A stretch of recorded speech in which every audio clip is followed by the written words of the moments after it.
why do they keep sending me big ass boxes? Today's video is sponsored by Micro Center and their custom PC builder. Use the custom PC builder to plan your next build, and when the parts are added to your cart and in-store pickup is selected, you'll have the option for a Micro Center technician to fully build your PC for an extra fee. And if the order is placed at least 4 hours before closing, you can enjoy your new PC the very same day. Get the best prices and parts selection at any of Micro Center's 25 locations across the United States. And right now, my viewers can get a free 32GB flash drive and a free 32GB micro SD card while supplies last, in-store only. To see everything Micro Center has to offer and to learn more about this limited time incentive, click the link in the description below. All right, I think I know what's in here.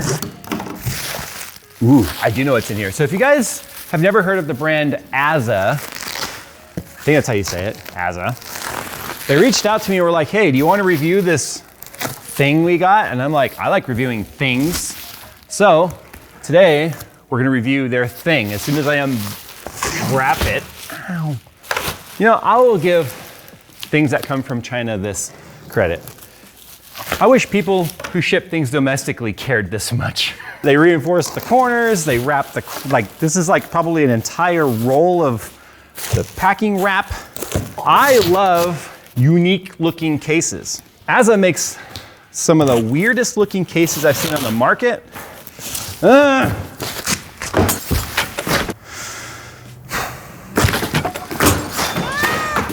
So this is the Aza Overdrive. I believe they said this is the only review sample that went out, making me the only one that has it.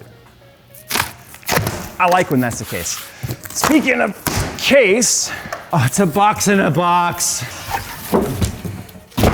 Fun fact, I actually ordered a really neat looking Aza briefcase, PC case last year on Amazon, and then they messaged me a month later and were like, sorry, it's gone. And it never came. That's why we ended up making our own little briefcase thing. Remember that, Phil?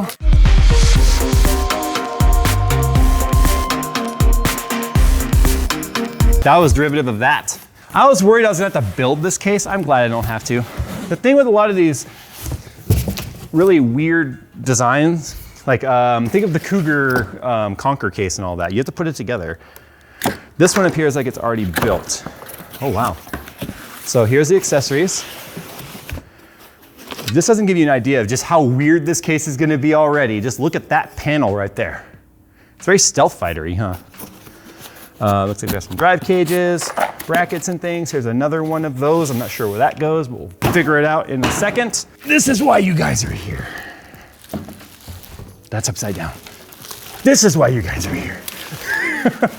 So one of the first things I thought of when I saw this case is it looks like a damn engine. Okay, everyone knows I like the weird cases, okay? Ooh, going doors on your case? First things first, I can see that we have room for at least two 360mm radiators. These screw in right here. The anodizing quality on this, no, powder coating. This is actually powder coated. This is thick.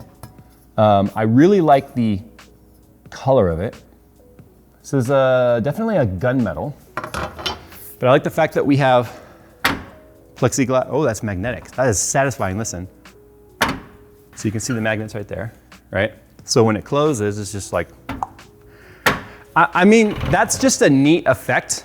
It's a pretty open chassis, right? So it's pretty obvious that airflow in this thing is just, well, if you care about dust, I guess keep them closed. But either way, this is going to be a mess. You've got this one fan right here on the front. I guess it can sort of push air across the motherboard, because look, here's your motherboard tray right here. And so that's gonna push air just along the motherboard. All right, so having looked at the manual, you have a couple things you can do here. So here's the bracket that you would mount up to a 360mm rad or 420 on there. And it is the piece that was right here, as you guys saw. They came pre-installed right here. Or you can actually turn those into your graphics card installation area, because you get two of these brackets here. So you can choose basically a right or a left. And then they fit right here,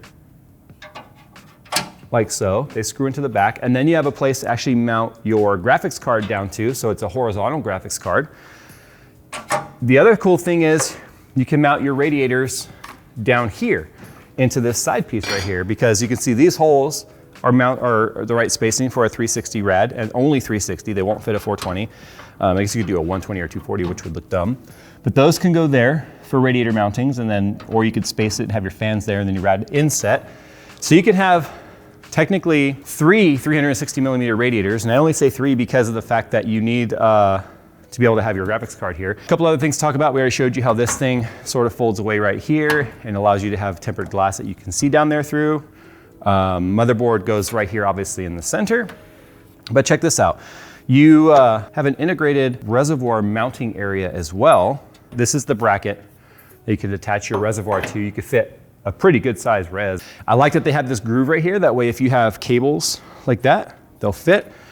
But this just gives you an idea, right? That if you are then gonna have this really neat kind of a central, oh hey, that does fit, even with that big old piece. Holy cow, look at that. Your reservoir would be kind of like right there in the very center as a nice little design piece. One thing to keep in mind with that though, is this is putting your res at the top of the loop.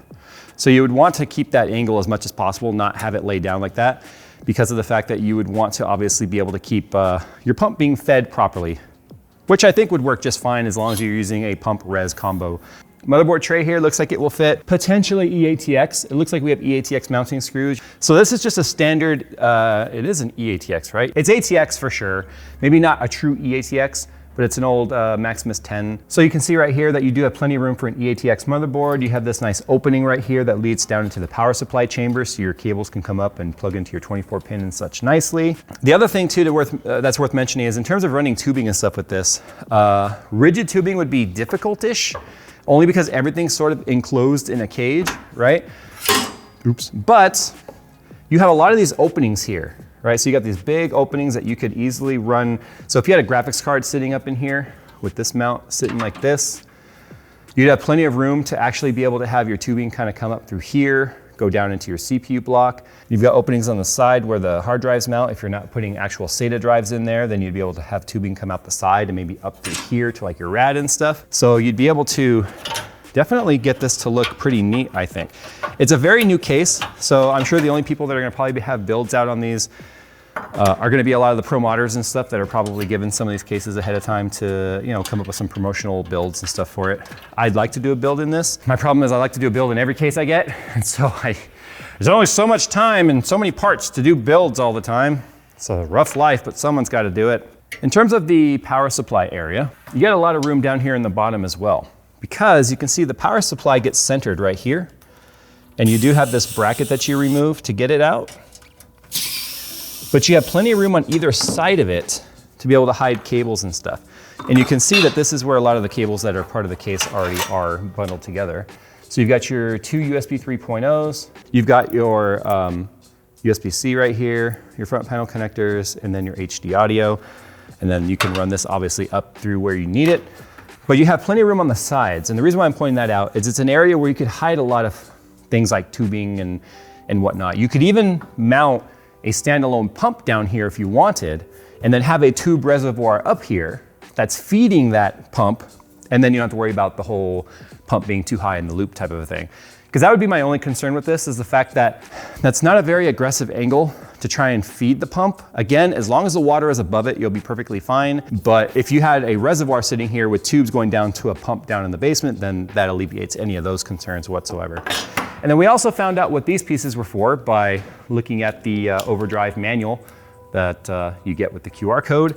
These are basically just decorative covers that would go on the back right here. And then there's 2 screws holes right here on the side. And then it just becomes an interesting rear cover technically. And then there's enough of a gap between the 2 panels right here, because it's gonna be symmetrical. So what you see here is the opposite over there. Plenty of a gap right here, or plenty big of a gap to be able to have your cables, power cables, USB cables, Ethernet, and all that come out without any sort of a problem. And then when this is closed, that's what it looks like. This has got to be one of the most futuristic looking builds I think that I have ever seen. And I'm looking at this and my mind is just like kind of going crazy with build concept ideas. Like, I'm gonna tell you right now, Phil already mentioned, at the start of this, when we saw this, when they reached out and asked if I wanted to review this, the first thing I saw was when they had this lifted up like that, I saw a V8.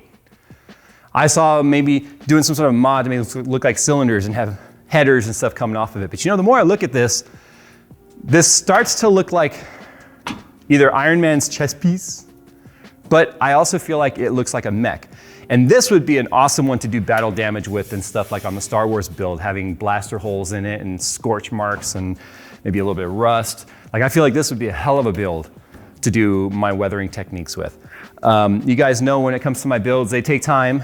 We've got a business to run around here that's not just involving building computers. And it takes a lot of work and a lot of effort, but I like to do them right. So if you guys have an idea, or if you'd like to see me do one of my battle-worn, damaged type builds on this, then let me know down in the comments below what you think I should do.